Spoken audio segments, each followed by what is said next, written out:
नमस्ते सदावत्सले मातृभूमि। हम लोग आज चर्चा करने जा रहे हैं राहुल गांधी ने पार्लियामेंट में कल एक स्टेटमेंट दिया। 40 मिनट का एक भाषण था।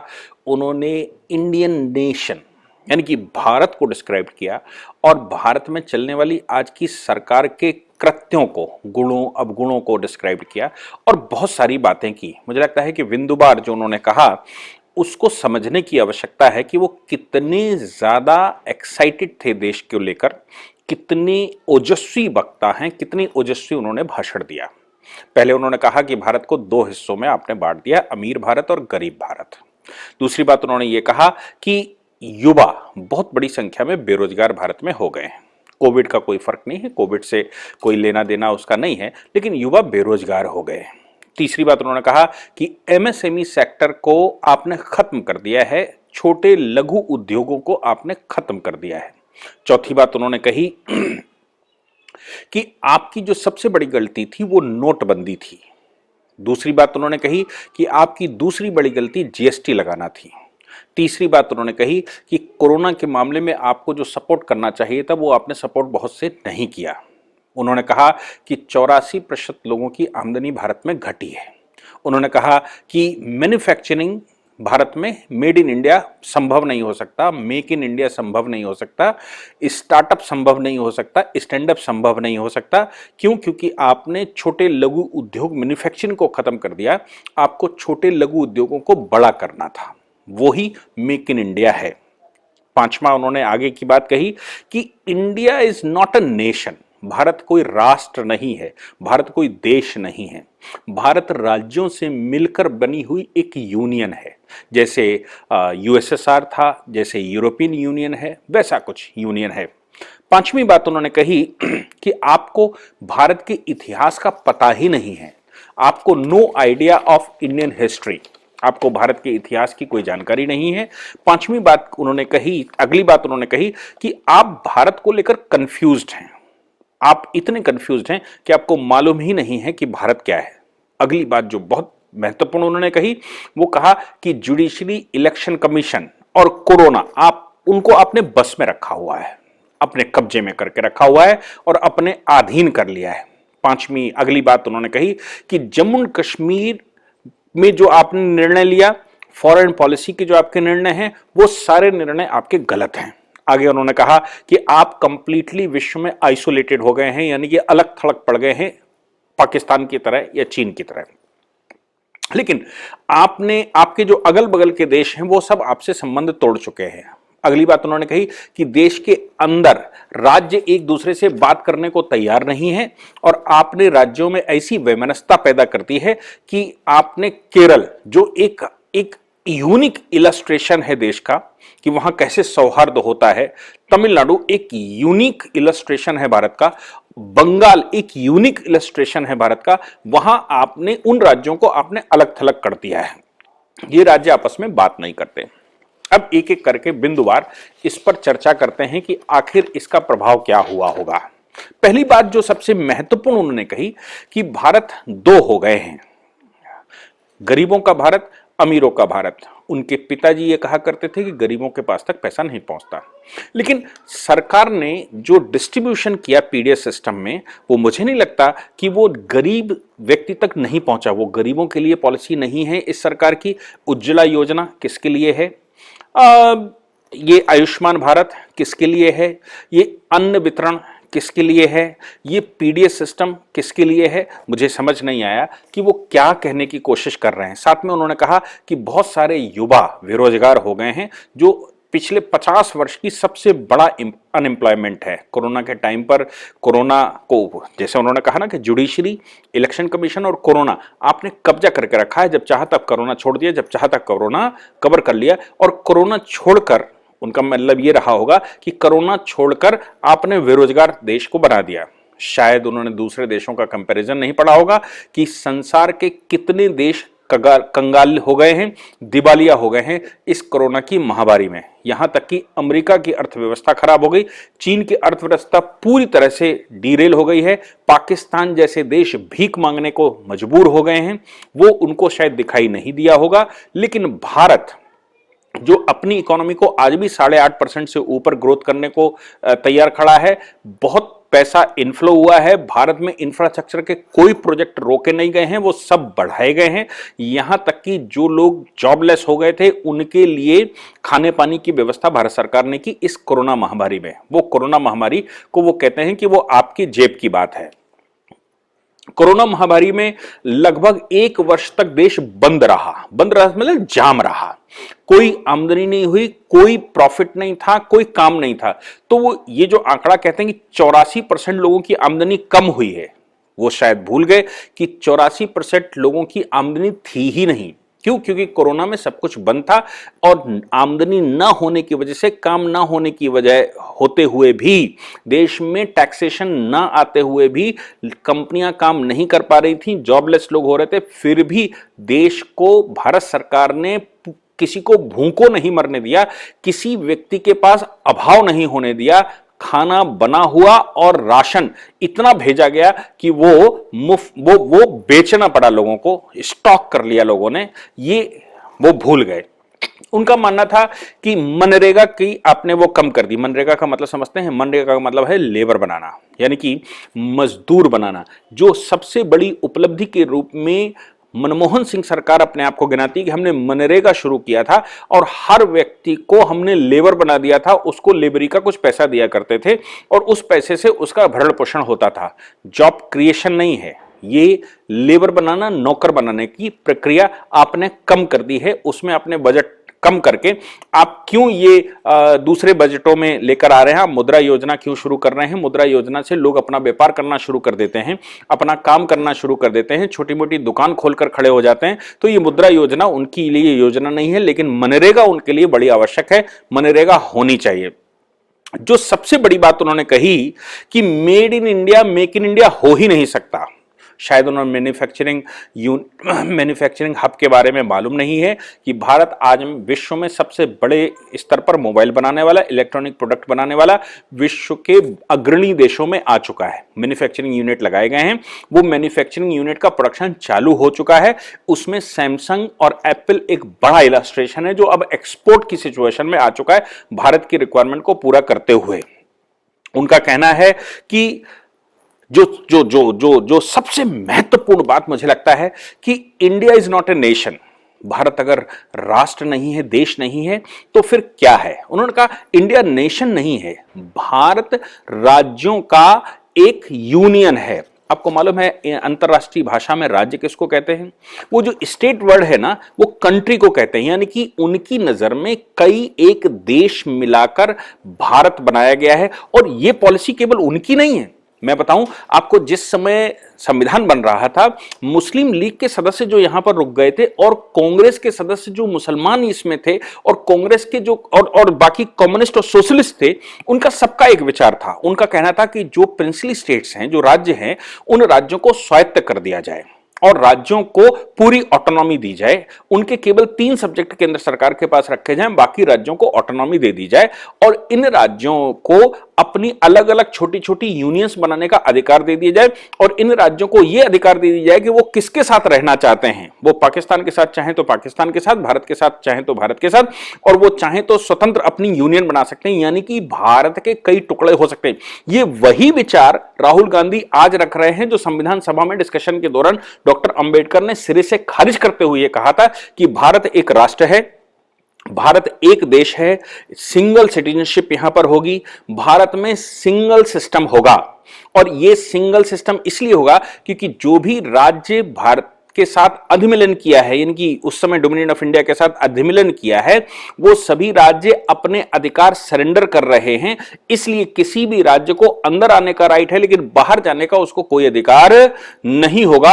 और राजा अगर सरेंडर करता भी है, उसको हमने राज प्रमुख बनाया है, तो वो राज प्रमुख इसलिए है क्योंकि संविधान उसको रिकॉग्नाइज करता है कि वो राज प्रमुख है, यानी कि अब राजा भी राज्य देश के संविधान के अंदर होगा। यही बात ऑनरेबल सुप्रीम कोर्ट ने मैसूर के मामले में 1993 में डिफाइन किया था और यह कहा था अब कोई राज्य नहीं है।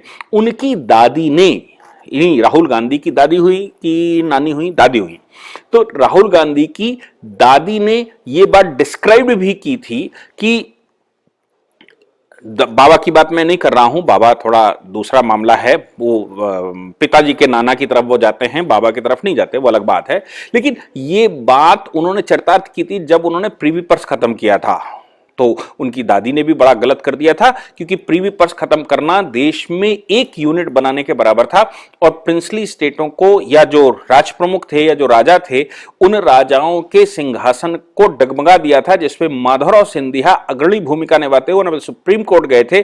और सुप्रीम कोर्ट ने Madhavrao Scindia versus union of India या फिर Dalpat Ram Ichharam versus union of India के जजमेंट में यह कह दिया था कि भारत एक राष्ट्र है और एक सिंगल सिटीजनशिप भारत में है, भारत में एक ही डोमिसाइल है, प्रदीप जैन के केस में कहा। और ये साथ में कहा था कि ये जो राज्य बने हुए हैं ना, डॉक्टर अंबेडकर ने भी, डॉक्टर अंबेडकर को कोट करते हुए ऑनरेबल सुप्रीम कोर्ट की 11 जजों की बेंच ने कहा था कि ये जो राज्य बने हुए हैं, ये राज्य इसलिए हैं क्योंकि बेटर एडमिनिस्ट्रेशन कर सकें। ये राज्यों के पास कोई स्वायत्तता नहीं है, राज्यों के पास कोई अधिकार नहीं है, राज्यों के पास कोई सॉवरेंटी नहीं है। इसलिए भारत राज्यों से मिलकर नहीं बना है, बल्कि भारत ने राज्य इसलिए बनाए हैं ताकि वहां अच्छा प्रशासन हो सके, वहां डेवलपमेंट अच्छे से हो सके। यही कारण है कि आर्टिकल 3 में कॉन्स्टिट्यूशन के ये व्यवस्था की गई है कि केंद्र सरकार को यह अधिकार होगा, पार्लियामेंट को यह अधिकार होगा कि वो राज्यों को तोड़ सकता है, फोड़ सकता है, राज्यों को खत्म कर सकता है, यूनियन को स्टेट बना सकता है, स्टेट को यूनियन एडमिनिस्ट्रेशन बना सकता है, या वो राज्य को पूर्ण खत्म कर दे, या दो राज्यों से काटकर तीसरा राज्य बना दे, या एक राज्य को खत्म करके बाकी दो राज्यों में मिला दे। ये पूरा अधिकार केंद्र के पास होगा, क्योंकि राज्य से मिलकर भारत नहीं बना है। हमने कहा जरूर यूनियन ऑफ स्टेट होगा, India that is union of state, लेकिन यूनियन ऑफ स्टेट इसलिए कि उसको एडमिनिस्ट्रेशन किया जा सके, ना कि राज्यों के एग्रीमेंट की वजह से केंद्र बना। राहुल गांधी का यह स्टेटमेंट, जो फेडरलिज्म की बात कहा करते हैं, फेडरल इंडिया की बात करने वाले कम्युनिस्ट जो कहा करते हैं, तो आपको मैं बताऊं कि फेडरलिज्म क्या होता है। फेडरल स्ट्रक्चर और फेडरलिज्म ये दोनों अलग अलग बातें हैं। फेडरल स्ट्रक्चर का मतलब होता है हमने एक स्ट्रक्चर स्वीकार किया है, बनाया है, ताकि राज्य अपने स्तर से काम कर सके, और हमने decentralisation of forces, decentralisation of power किया है। पावर को सेंट्रलाइज स्टेटों से नहीं किया, इस केंद्र की सत्ता को, केंद्र की पावर को डिसेंट्रलाइज किया है, ताकि जमीन पर गांव में ग्लोबल विलेज बनाया जा सके और गांव की समस्या गांव का ग्राम प्रधान सॉल्व कर सके, ना कि गांव की समस्या पार्लियामेंट सॉल्व करे। इसलिए राज्य की समस्या राज्य सॉल्व करे, नगर महापालिका करे, या जिला पंचायत अपने स्तर पर करे, क्षेत्र पंचायत अपने स्तर पर करे, और ग्राम पंचायत अपने स्तर पर करे। और ग्राम पंचायत के अंदर भी हमने वार्ड बनाए, और वार्ड को हमने कहा कि आप अपने स्तर पर अपनी गली का मुआयना कर लीजिए। यह व्यवस्था डिसेंट्रलाइजेशन गांधी जी की जो अपनी नीति थी उसके तहत किया था, ना कि गांव से मिलकर हमने देश बना लिया था। ये राहुल गांधी जी जो फेडरलिज्म की बात करते हैं, वो उसका मतलब ये होता है कि कई एक देश मिलकर एक फेडरल बना लेते हैं, फेडरेशन, जैसे रशियन फेडरेशन बना था, अमेरिकन फेडरेशन बना था, या यूरोपियन यूनियन बना था, या फिर अफ्रीकन यूनियन बना हुआ है, या हमने आसियान बनाया हुआ है, हमने सार्क बनाया हुआ है। ऐसे बहुत सारे यूनियंस देश में, संसार में बनाए जाते हैं ताकि वो बेटर क्षेत्रीय आधार पर बेटर कर सकें। और ऐसी ही नाटो फोर्सेस बनाई हुई हैं, ऐसे फोर्सेस भी बनाते हैं। उसका मतलब यह होता है कि देश कभी भी बाहर जाने का अधिकार रखते हैं, लेकिन भारत में यह देशों से मिलकर नहीं बना है, देश ने राज्य बनाए हैं ताकि वो अच्छा प्रशासन कर सके और डिसेंट्रलाइजेशन ऑफ पावर हो सके।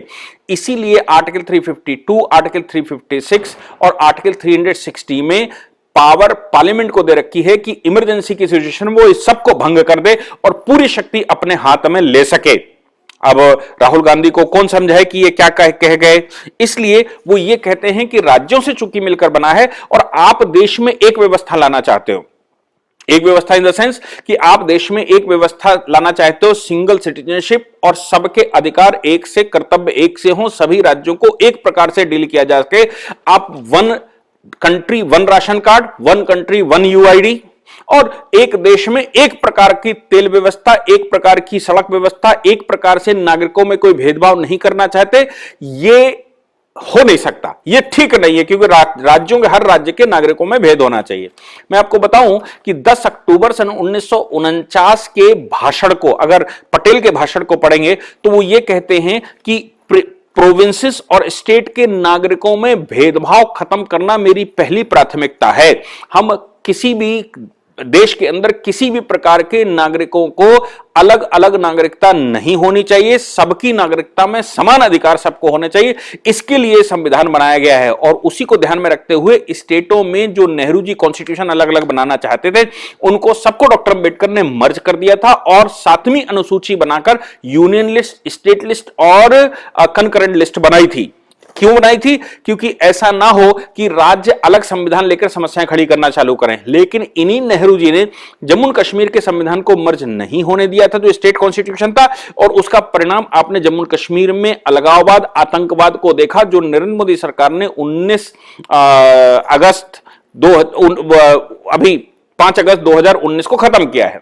अब वो कहते हैं कि जम्मू कश्मीर में जो आपने निर्णय लिया वो गलत था। हमेशा से जम्मू कश्मीर अलग रहना चाहिए था, या बंगाल को अलग रहने का अधिकार है, केरला को अलग रहने का अधिकार है, तमिलनाडु को अलग रहने का अधिकार है, नॉर्थ ईस्ट को अलग रहने का अधिकार है। ये कॉन्स्टिट्यूशन में जो भेदभाव उनके पूर्वजों ने पैदा किए थे वो भेदभाव नरेंद्र मोदी सरकार कैसे खत्म कर सकती है, देश में एक कानून कैसे लागू हो सकता है, ये गलत निर्णय है। फॉरेन पॉलिसी के मामले में वो कहते हैं कि विश्व भर ने पाकिस्तान को जो अलग करके रखा है, चीन को अलग थलग करके रखा है, नरेंद्र मोदी सरकार के आने के बाद मोदी जी ने जो विश्व भर में भ्रमण किया और पाकिस्तान को भिखमंगा बना दिया, वो पाकिस्तान में तो उनके पूर्वज रहते हैं और पूर्वजों ने पाकिस्तान बनाया था, उसकी चिंता करना इनका दायित्व बनता है। और पाकिस्तान के आतंकवादी जो भारत में हमला करते थे उनको पेंशन देना भी उनकी ही सरकार में शुरू हुआ था।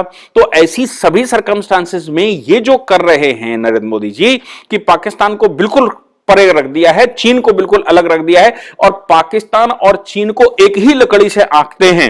इनके पूर्वज तो चीन से डरते रहे, पाकिस्तान के साथ समझौते करते रहे। ये भी बताएं कि अब वो कहते हैं कि चीन और पाकिस्तान भारत के लिए सबसे बड़ा खतरा पैदा हो चुके हैं। 62 की लड़ाई में अक्साई चीन का पोर्शन जो चीन ने कब्जा कर लिया था वो किसने दिया?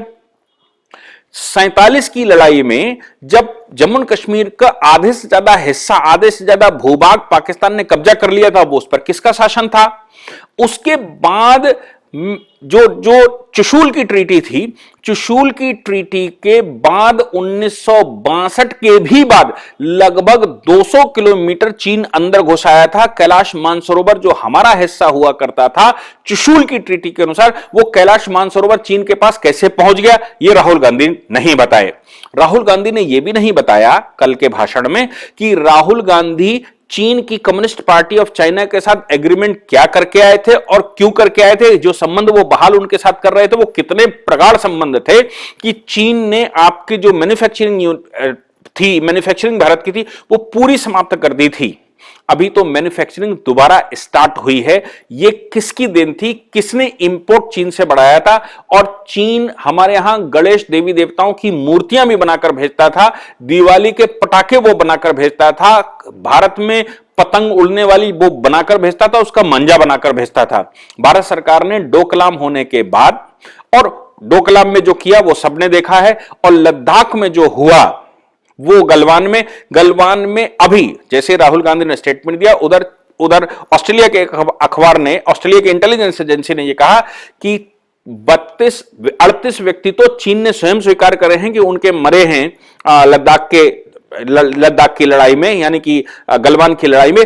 इससे बहुत ज्यादा कैजुअलिटी उस साइड में हुई है, लेकिन भारत ने अपनी तरफ उनको बढ़ने नहीं दिया। ये भारत ने पहली बार आजादी के बाद चीन के सामने डोकलाम में इतनी फोर्सेस के साथ खड़े हुए और चीन के सामने खड़े हुए और चीन को घुसने नहीं दिया, चीन को वहां से जाने के लिए मजबूर किया। ये ऑस्ट्रेलिया की इंटेलिजेंस एजेंसी ने रिपोर्ट दी जिसके आधार पर वहां एक आर्टिकल छपा हुआ है। लेकिन राहुल गांधी जी कहते हैं चीन के साथ आपने गलत किया, चीन और पाकिस्तान को एक से मत आंकिए, चीन और पाकिस्तान अलग अलग मित्र हैं और चीन और पाकिस्तान को आइसोलेट मत करिए। कहते हैं कि भारत को आइसोलेट पूरे विश्व ने कर दिया है। भारत को पूरे विश्व ने आइसोलेट किस मामले में कर दिया कि खाड़ी देश मनी मोदी जी को वहां अपने सर्वोच्च नागरिक पुरस्कार दे रहे हैं। आज यूएनओ में बिना मोदी जी की कंसल्टेशन के कोई वार्ता नहीं हो रही है। आज विश्व की जो बड़ी पॉलिसी हैं वो बिना मोदी जी के कंसल्टेशन के चल नहीं रही हैं। इन सब बातों से राहुल गांधी जी को बड़ा कष्ट हुआ है, क्योंकि ये सब आइसोलेशन की बात है कि आइसोलेट इससे पहले हम सब जान रहे हैं मनमोहन सिंह कपड़े उतारकर वहां अमेरिका में प्रवेश किया करते थे। भारत के रक्षा मंत्री, विदेश मंत्री जब वहां जाते थे तो एयरपोर्ट पर उनके कपड़े उतारकर उनका चेकअप हुआ करता था। ऐसा आइसोलेशन मोदी जी ने किया है कि मोदी जी अब जाते हैं तो ओबामा उनको अलग से ट्रीटमेंट अलग से लेने आते हैं, ट्रंप उनके साथ मित्रता रखते हैं और बाइडेन उनके फेवर में स्टेटमेंट देने के लिए मजबूर हो जाते हैं। ये आइसोलेशन राहुल गांधी ने कहां से देख लिया, कैसे देख लिया, पता नहीं। दूसरी, वो कहते हैं कि लंका या बांग्लादेश या मालदीव, मॉरिशस और जो अगल बगल के नेपाल, ये देश हैं, इन देशों के साथ आपने संबंध खराब कर लिए हैं। मोदी जी ने इतने संबंध खराब कर लिए कि इनकी सरकार के टाइम पर इन देशों के समुद्रों में चाइना के वॉरशिप्स हुआ करते थे और इस लेवल पर ट्रीटी होती थी कि उनके वॉरशिप भारत को चारों ओर से घेरे हुए थे। मनी मोदी जी के समय पर बांग्लादेश ने वो ट्रीटी तोड़ी, लंका ने वो अपनी ट्रीटी तोड़ी, मालदीव ने वो ट्रीटी तोड़ी, नेपाल भी अब रास्ते पर आने लगा है। वर्मा हमारे पक्ष में शुरू से खड़ा है और आज भी खड़ा दिखाई देता है और वो कहते हैं कि आपने इनसे संबंध खराब कर लिए। संबंध जो इन्होंने बनाए थे कि चीन हमको चारों ओर से घेर ले और हम पर हमला कर ले, वो संबंध मोदी जी ने खराब कर दिए। दूसरा, मुझे लगता है कि जुडिशरी कब्जे में आ गई, इलेक्शन कमीशन कब्जे में आ गया, पेगासस के मामला जो कोर्ट में सब जुडिस है, इन मामलों में राहुल गांधी के ऊपर इतना अधिकार स्पीकर को है कि इनकी सदस्यता भी समाप्त कर सकता है। हमने कॉन्स्टिट्यूशन में यह प्रावधान रखे हैं कि जुडिशरी का नाम कोर्ट में नहीं लिया जाएगा, जुडिशरी का नाम पार्लियामेंट में नहीं लिया जाएगा और जुडिशरी के किसी भी स्टेटमेंट को, किसी भी निर्णय को, सब जुडिस मामले को यहां पर नहीं उठाया जा सकता। यह संवैधानिक प्रावधान है, ये पार्लियामेंट के रूल्स में नहीं है, ये संविधान में व्यवस्था है और संवैधानिक इस व्यवस्था में हम सब जान रहे हैं कि केंद्र सरकार के खिलाफ कितने ऑर्डर सुप्रीम कोर्ट कर रहा है या हाई कोर्ट्स कर रहे हैं। उसके बावजूद राहुल गांधी का ऐसा स्टेटमेंट मुझे लगता है कि परेशान करने वाला है। बाकी 370 को डाइल्यूट किया, आर्टिकल 35 कैपिटल ए को समाप्त किया, वो केंद्र सरकार की एक बड़ी भूल थी, ऐसा वो कहते हैं। दूसरा, वो कहते हैं कि ये जो नोटबंदी आपने की, ये जीएसटी लगाई, ये आपकी बहुत बड़ी भूल थी, ये आपने आम आदमी की कमर तोड़ दी। मुझे समझ नहीं आता कि नोटबंदी अगर ना हुई होती तो ये सीएए का जो मूवमेंट चला भारत में, इसमें बम चल रहे होते कि बंदूकें चल रही होती। नोटबंदी ने पैसा इन लोगों का निकालकर जमा करवा दिया था जो अनऑर्गेनाइज सेक्टर हैं और इनका कहना है कि अनऑर्गेनाइज सेक्टर की आपने टांग तोड़ दी। आपको पता है देश में अनऑर्गेनाइज सेक्टर कौन है? हिंदू। जितने कानून आप बनाएंगे वो सब एक एक कानून को पालन करने के लिए तैयार रहता है और पालन करता भी है। आप अगर उसको रेगुलेशन बता देंगे तो कुछ दिन वो परेशान रहता है, लेकिन रेगुलेशन में आ ही जाता है। जिस समय आपने नोटबंदी देश में की, हिंदुओं को कोई समस्या नहीं हुई, अगर हुई भी होगी 1-2% को तो मैं बता नहीं सकता, लेकिन समस्या अनऑर्गेनाइज सेक्टर को हुई, जिसने कभी भी जीएसटी के दायरे में नहीं आया, जो कभी सिस्टम में नहीं आया, जिसने कभी टैक्स नहीं भरा, जो एक कोने में एक गंदी बस्ती में काम करना शुरू करता है और वहीं मैन्युफैक्चरिंग करके और वहीं बिल्डिंगें बनाना शुरू कर देता है, कभी बैंकिंग सिस्टम में आता ही नहीं है, कभी टैक्सेशन सिस्टम में नहीं आता। तो अनऑर्गेनाइज सेक्टर तो वही है जो उनके पूर्वजों ने भारत में तैयार किया है, उनके पूर्वजों ने पाकिस्तान तैयार किया था। तो नोटबंदी में भी सबसे ज्यादा उसी अनऑर्गेनाइज सेक्टर का नुकसान हुआ और जीएसटी में भी उसी अनऑर्गेनाइज सेक्टर का सबसे ज्यादा नुकसान हुआ, जिसका दर्द छलक रहा है उनको। जीएसटी में कई एक टैक्सेस मर्ज कर दिए गए, जो 18% 20% टैक्स होते थे वो 5% पर ले आए गए। तो उनको इस बात का कष्ट है कि जो लोग टैक्स नहीं देते थे और अनऑर्गेनाइज सेक्टर जो गलियों में बनाते थे, जो हाथों में बनाते थे, उनको बहुत ज्यादा लाभ होता था, क्योंकि जो ऑर्गेनाइज सेक्टर का प्रोडक्ट तैयार होता था उस पर 40% 50% तक टैक्स होता था और जिसका परिणाम भी निकलता था कि वो 50% टैक्स की वजह से मार्केट नहीं पकड़ पाता था और वो जो बंदी बस्ती में सामान तैयार होता था, ये मुस्लिम कॉलोनियों में तैयार, हाथों में तैयार होता था, उस पर कोई टैक्स ही नहीं होता था, तो वो मार्केट को पूरा कैप्चर करके रखा हुआ था। गलत तरीके से चाइना बॉर्डर क्रॉस करके जो सामान आता था उसने भी मार्केट को कैप्चर करके रखा था और मैन्युफैक्चरिंग यूनिट को भारत में नुकसान होता था और भारत की मैन्युफैक्चरिंग धीरे धीरे करके समाप्त होती जा रही थी। उससे उनको कष्ट है क्योंकि जीएसटी आने से जो टैक्स 40% की बजाय 5% हो गया और ये जो अनऑर्गेनाइज सेक्टर जिसको वो कहते हैं उसको भी जीएसटी में आना पड़ा। अब कंपटीशन दोनों का बराबर है। नतीजा निकल रहा है कि जो नंबर 2 में काम करने वाले थे उनका प्रॉफिट कम हो गया है और जो नंबर 1 में काम करने वाले थे उनका प्रॉफिट बढ़ गया है क्योंकि मार्केट में प्रोडक्ट उनका आसानी से आ गया है और कंपटीशन के लेवल पर आ गया है, जो राहुल गांधी के लिए बहुत बड़ा कष्ट की बात है। मुझे लगता है कि राहुल गांधी जी ने जो 38-39 मिनट का भाषण दिया उसको मैंने डिस्क्राइब करने की आपको कोशिश की है कि आखिर राहुल गांधी की सोच कितनी बड़ी है।